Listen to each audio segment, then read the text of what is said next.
إن الحمد لله نحمده ونستعينه ونستغفره ونعوذ بالله من شرور أنفسنا وسيئات أعمالنا من يهده الله فلا مضل له ومن يضلل فلا هادي له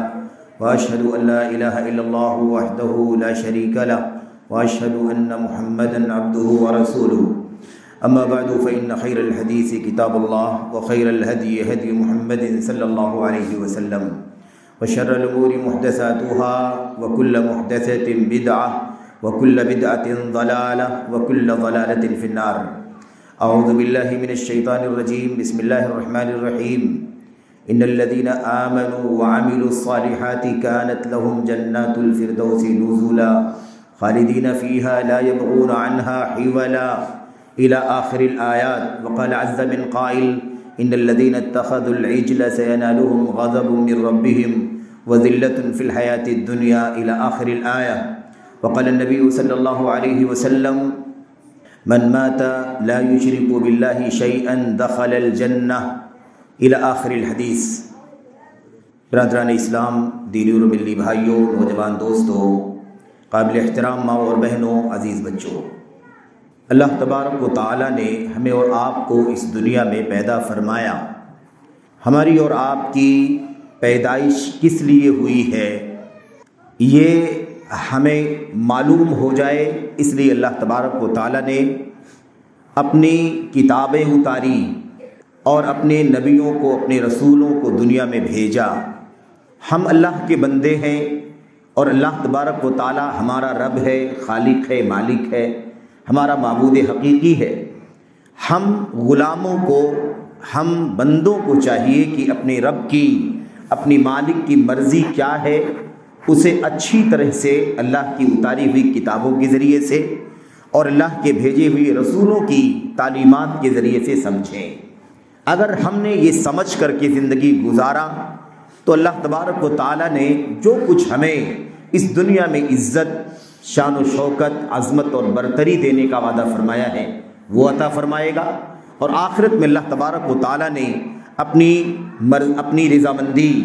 اپنی مغفرت اور اپنی رحمت، اسی طرح سے اپنی جنت دینے کا وعدہ فرمایا ہے، وہ سب اللہ تبارک و تعالیٰ ہمیں عطا فرمائے گا. اور میرے بھائیوں، میرے بزرگوں، ہمیں یہ بات بہت اچھی طرح سے جان لینا چاہیے کہ یہ دنیا کی جو زندگی ہے یہ دراصل ایک وسیلہ اور ایک ذریعہ ہے. بس یہ ٹارگٹ نہیں ہے، یہ مقصد نہیں ہے، یہ ہدف نہیں ہے زندگی کا کہ ہم بھیجے گئے ہیں تو زیادہ سے زیادہ کما لیں، زیادہ سے زیادہ بیلنس کر لیں، زیادہ سے زیادہ زمین، دکان، مکان، جائیداد بنا لیں، زیادہ سے زیادہ اونچا سے اونچا عہدہ حاصل کر لیں، یا اس دنیا کے اندر ہمارا نام ہو جائے، ہمارا چرچا ہو جائے. یہ مقصد نہیں ہے دنیاوی زندگی کا. صرف اور صرف مقصد یہ ہے کہ ہم یہاں اللہ کی دھرتی پر اتارے گئے ہیں، بھیجے گئے ہیں، پیدا ہوئے ہیں، تو ہم اللہ تبارک و تعالیٰ کی مرضی کو سمجھ کر کے اس کے مطابق یہاں زندگی گزاریں. اتنا ہی کریں جتنا کرنا چاہیے، جو بطور ذریعہ، بطور وسیلہ ہمیں اس دنیا میں کرنا چاہیے. ہم اس لیے نہیں بھیجے گئے ہیں کہ ہم ساری انرجی کمانے میں لگا دیں، ساری انرجی ہم زمین، دکان، مکان خریدنے میں لگا دیں، ساری انرجی کسی عہدے اور منصب کو حاصل کرنے میں لگا دیں، یا اچھا سے اچھا کپڑا، اچھا سے اچھا لباس، اچھا سے اچھا گھر اور اچھا سے اچھا کھانا پینا کر لیں. یا ایسے ہی دنیا میں کوئی اور مقصد ہمارا نہیں ہے. ہمارا مقصد صرف اور صرف یہ ہے کہ ہم یہ ساری چیزیں ضرورت بھر کی استعمال کریں، ضرورت بھر کی کمائیں، حلال کمائیں، جائز دائرے میں رہ کر کے کمائیں، اور اصل جس مقصد کے لیے اللہ نے بھیجا ہے اس مقصد کو ہمیشہ اپنے ذہن و دماغ میں رکھیں، اپنے دل میں رکھیں. اگر ہم نے اس مقصد کو فوت کر دیا، ہم نے اس کو بھلا دیا، غفلت کا شکار ہو گئے، کوتاہی کا شکار ہو گئے، تو پھر بہت خطرناک ہے.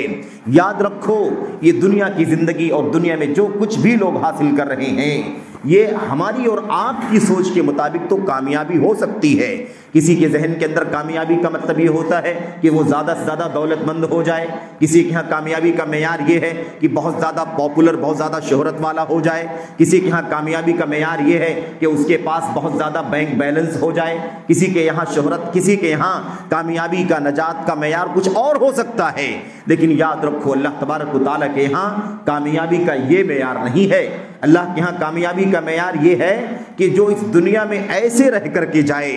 ایسے ایسی زندگی گزار کر کے جائے جیسے اللہ تبارک و تعالیٰ نے جس مقصد کے لیے پیدا کیا ہے، اس مقصد پر چل کر کے جو آدمی زندگی گزارے گا اور دنیا سے جائے گا اسے اللہ تبارک و تعالیٰ کامیابی عطا فرمائے گا۔ کامیابی کیا ہے؟ اللہ تبارک و تعالیٰ فرماتا ہے کل نفس ذائقۃ الموت وانما توفون اجورکم یوم القیامہ فمن زحزح عن النار وادخل الجنۃ فقد فاز وما الحیاۃ الدنیا الا متاع الغرور۔ اللہ فرماتا ہے ہماری زندگی کا مقصد، ہمارا وجود کیوں ہوا ہے؟ اللہ نے ہمیں پیدا فرمایا ہے، ہم نہیں تھے پھر ہمارا وجود ہوا اور پھر ہم مر جائیں گے، مرنے کے بعد دوبارہ اللہ کے سامنے حاضر ہوں گے، ہمارا حساب و کتاب ہوگا، حساب و کتاب کے بعد آخرت میں وہاں میدان محشر میں حساب و کتاب ہونے کے بعد جس کو اللہ تبارک و تعالی جنت میں داخل فرما دے اور جہنم سے بچا لے وہ کامیاب ہے۔ اللہ فرماتا ہے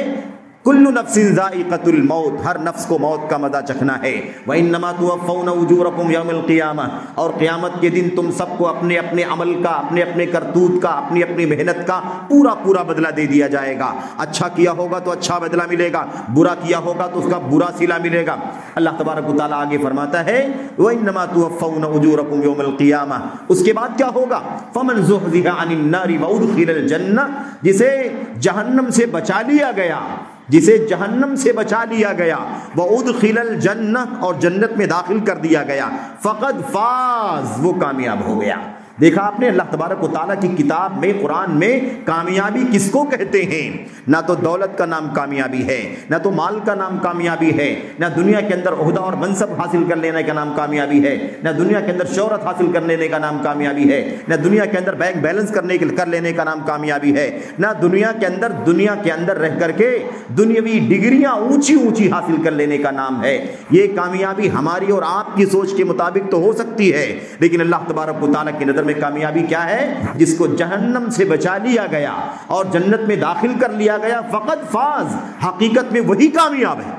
اب اگر دنیا کے اندر مال ہے، دولت ہے، اسباب ہے، کمائی ہے، بینک بیلنس ہے، گاڑی ہے، اولاد ہے، دنیا کی ساری نعمتیں انسان کے پاس ہیں، لیکن کل قیامت کے دن حساب و کتاب ہو تو نہ اس کا ایمان درست ہو، نہ اس کا عمل درست ہو، نہ اس کی توحید سلامت ہو، نہ اس کی سنت سلامت ہو، بلکہ اس کے ہاں شرک پایا جاتا ہو، بدعقیدگی پائی جاتی ہو، انحراف پایا جاتا ہو، عقیدے کا فساد پایا جاتا ہو، اس کے اندر گناہ پائے جاتے ہوں، بدعملی پائی جاتی ہو، اس کے اندر کبیرہ پایا جاتا ہو، صغیرہ پایا جاتا ہو، اس نے اللہ کا حق مارا ہو، بندے کا حق مارا ہو، اپنی ذمہ داریاں نہ ادا کی، گناہوں کے ساتھ اکٹھا ہو کر کے اللہ تبارک و تعالیٰ کے سامنے حاضر ہو۔ اب اللہ تبارک و تعالیٰ اس کا حساب و کتاب لے اور فیصلہ کر دے کہ یہ بندہ جہنم میں جلایا جائے گا، اسے جنت میں نہیں بلکہ اسے جہنم میں داخل کیا جائے گا۔ تو مجھے بتاؤ کہ وہ زمین جائیداد، وہ مال و دولت، وہ اسباب، وہ اولاد، وہ گھوڑے گاڑی اور وہ بینک بیلنس، پراپرٹیاں، وہ اور زمینیں، یہ سب کس کام میں آنے والی ہیں میرے بھائیوں؟ وہ عہدے اور منصب، وہ نام، وہ شہرت، وہ چرچا کس کام میں آنے والا ہے؟ ظاہر سی بات ہے کہ یہ سب کا سب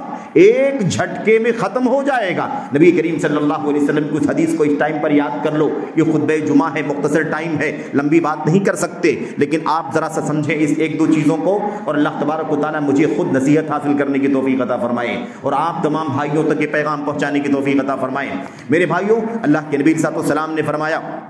اور یہ دنیاوی زندگی میں ہمارا رویہ اور آخرت کی جنت اللہ تبارک و تعالیٰ نے جو بنائی ہے اور جہنم جو اللہ نے عذاب بنایا ہے، ذرا سا اس کو اللہ کے نبی صلی اللہ علیہ وسلم نے کیسے بیان فرمایا ہے اسے سمجھنے کی ضرورت ہے۔ اللہ کے نبی فرماتے ہیں، اس کا خلاصہ میں آپ کو بتاتا ہوں، یؤتی بانعم اہل الجنہ من اہل النار من اہل الدنیا من اہل النار۔ اللہ کے نبی صلی اللہ علیہ وسلم نے فرمایا، اس کا خلاصہ یہ ہے کہ قیامت کے دن جب حساب و کتاب کی مجلس لگے گی، میدان محشر قائم ہوگا، میزان عدل لایا جائے گا، اس وقت کیا ہوگا؟ اللہ کے نبی فرماتے ہیں دنیا کے سب سے زیادہ نعمتوں میں کھیلنے والے آدمی کو لایا جائے گا۔ انعام،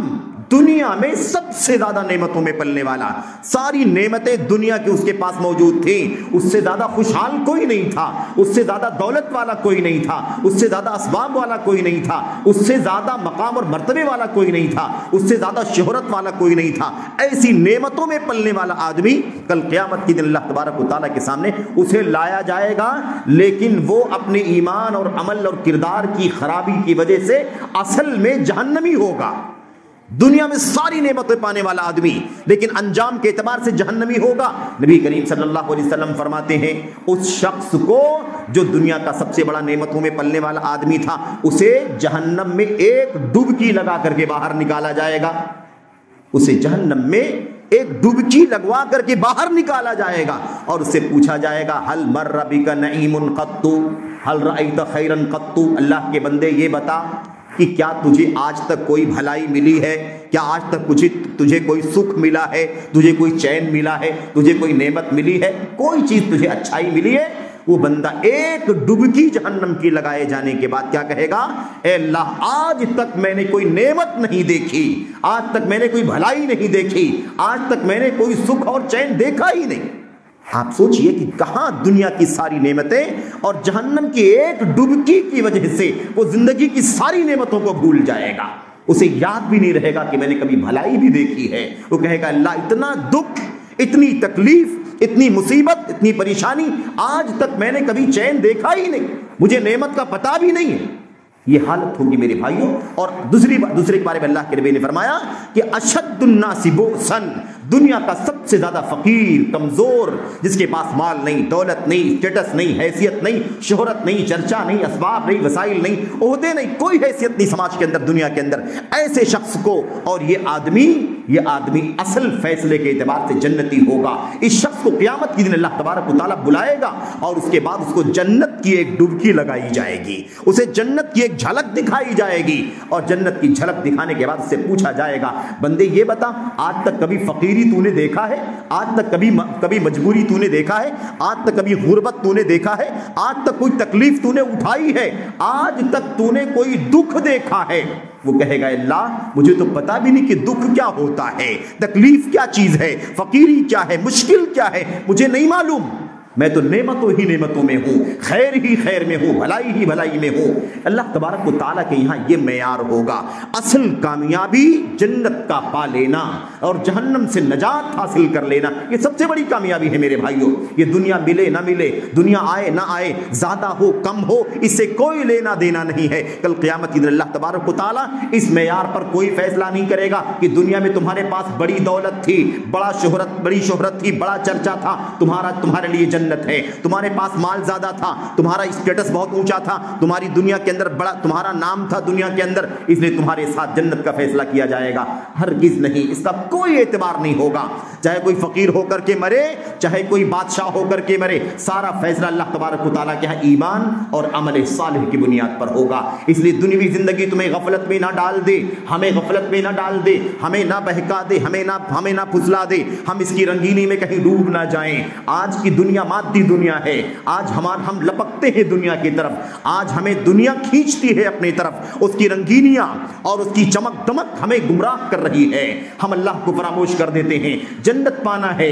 جہنم سے نجات حاصل کرنا ہے، یہ ہم غائب کر دیتے ہیں، اس کا تصور بھی کبھی کبھی ہمارے ذہنوں میں نہیں رہتا۔ بلکہ آج کل حالت تو یہ ہو گئی ہے کہ دنیا کی مشغولیت میں انسان کو یہ بھی یاد نہیں رہتا ہے کہ اسے مرنا بھی ہے، اس کی موت بھی آئے گی، اللہ تبارک و تعالیٰ کے سامنے اسے حاضر کیا جائے گا، اسے باز پرس ہوگی، جنت اور جہنم کے فیصلے کیے جائیں گے اور وہ اصل زندگی ہوگی۔ انسان کو یاد نہیں رہتا ہے، اتنی مشغولیت ہے اس کی دنیوی زندگی کے اندر، صبح شام ہائماریاں، پریشانیاں، دوڑ بھاگ، کھیتی باڑی، زمین جائیداد، اور ادھر کمائی ادھر خرید، آدمی موت بھی آئے گی اس کو بھول جاتا ہے۔ یاد رکھو اصل کامیابی جنت کا